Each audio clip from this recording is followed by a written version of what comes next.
Hey guys, we've been introduced to anti-differentiation or integration, and we've had a look at how it can be useful in real life situations, particularly when we're talking about kinematics. Okay, so we're going to have a little bit more of a look at the math of integration today. Alright, let's say we were after this. The integral of, or the antiderivative of 2x with respect to x. I think you could all tell me now that that's going to be x squared plus c. But the question is, what is the value of c? If you remember back to when we did our opening problem where we had the kinematics question, and this becomes really important when we're talking about perhaps displacement, where displacement is not at the origin. When we did our opening problem, we figured out that c had a value of 5. Okay, so we know it's an x squared. So if we have a look over here, let's just come over here. We've got y equals x squared here. We've got y equals, what's that, negative 5, x squared minus 5. And I think we've got up here y equals x squared plus 3. And of course that's just 3 of an infinite number of solutions. So we have to ask ourselves, well, how do we find this c? Well, obviously we need some more information about our function. So we know this now. We know we've got a function which is x squared plus c. We need to have something linking an x point and our function point. So I might say this. I might say that our fx passes through, let's say, 1, negative 4. Okay, so I know when x is equal to 1, fx is equal to negative 4. So since we've got something linking those two things, we should be able to find our c. So let's put that in. So fx is negative 4, x is 1, so we've got 1 squared plus c. I think we see c there comes out to be negative 5. So our function is going to be x squared minus 5. So let's come and have a look over here. If I go to the point 1, negative 4, there it is there. And of course, x squared minus 5 is the only function that passes through the point 1, negative 4. As soon as that constant changes, this is either going to be a little bit further up in the positive direction or a little bit further in the negative direction from 1, negative 4. So the only quadratic that passes through that is x squared minus 5. Okay, so let's have a look at what that looks like in a little bit more complex situation. Okay, so here we've got, I thought I'd bring in a second derivative. We've got the second derivative of a function is equal to negative 3 cos x, and we want to find fx. Okay, so we've got this. F double dash x we can find through anti-differentiation or integration the first derivative, and then we'd have to go back one more step to fx. So we have two undoing steps to go through, obviously involving integration. Okay, so given that we know the function has a slope of 1 at the point pi 2, so this is what we know.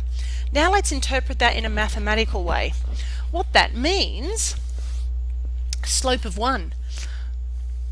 Okay, we know that f dash x, or f dash of pi, is equal to 1. So when x is equal to pi, we know the slope of the function is 1. And the other bit of information we can get, we know that when x is equal to pi, fx is equal to 2, because we know it passes through that point. So we know that f of pi is equal to 2. So there are two bits of information that we've gotten. Okay, so let's start having a look. I'm going to write down my second derivative here, negative 3 cos. That's a nice little trig one to work with. Okay, so let's take our first step back through integration to find the first derivative. So I know that f dash x has got to be the integral of negative 3 cos of x with respect to x. And I think nicely we can see that that's going to be negative 3 sine x plus c, don't forget our constant of integration. Okay, so there's our first derivative using integration, one step back. So now we are going to have to use this bit of information, f dash of pi. So we know that this value is equal to 1 when x is equal to pi. So we've got negative 3 sine of pi plus c. Now it just comes down to evaluating c. So we've got 1 sine of pi. Think about your sine graph. Sine of pi is equal to 0. So we've got 0 plus c. So c comes out to be 1. So this is now what we know. We know for sure that the first derivative is negative 3 sine x plus 1. Negative 3 sine x plus 1. Okay, so let's write that down again over here. F dash x is equal to negative 3 sine of x plus 1. Alright, so now we're going to step back one more time. So we're going to find our function. So to step back from f dash x to fx, we're going to find the integral of f dash x. So the integral of negative 3 sine of x plus 1 with respect to x.